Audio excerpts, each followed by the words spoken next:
ó. Blade, moleque zica dos canalha. Tu. Moleque mal. Tchauzinho, moleque sedutor, cara. Moleque mal. Moleque mal, essa história pro som, Moleque mal. Ai, chavoso. E tu mesmo, cara? Tchauzinho, moleque sedutor. Pode crer. Isso aqui é a família canalha aí, ó. Agradecendo a toda a família também, o pessoal que formou junto com a gente. Aqui é ousadia e alegria. Nosso lema é alegria e humildade. Mas aí, ó, Maico, moleque piranha, é da família também, só não faz parte do nosso elenco.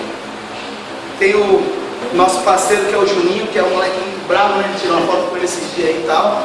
E tem o nosso parceiro também que está se desfazendo do nosso grupo agora, mês passado aí, que é o Jean Thiago, que é o Thiaguinho, conhecido como Thiaguinho, moleque ousado, moleque tá muito ousado, mas o carinho é de todo mundo. E quem é canalha, sempre vai ser, vai ser canalha. Então, ó, uma prévia para vocês é assim, ó.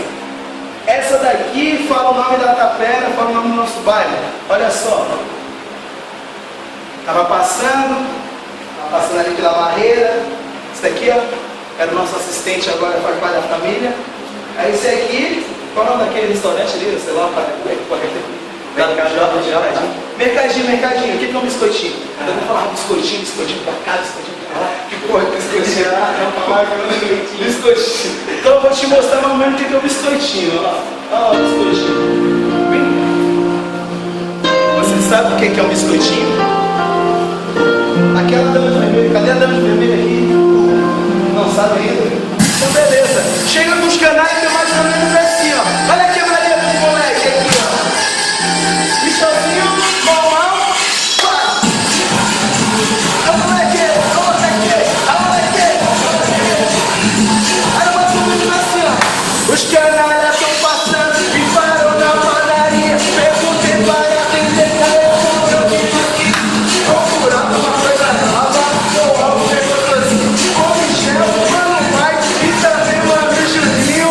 Agora o meu canalha é o Zedinho e o Thiaguinho. Junta todos, dá café, toca logo no mercadinho. Encontrou o quê? Biscoitinho.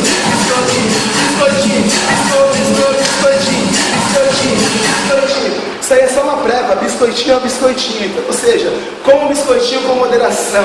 Os canalha, biscoitinho. Vamos lançar essa? Essa aí, aqui, moleque, 100%. É os canalha, com muita garra. Vem com nós que é vida, hein? Pô, fala.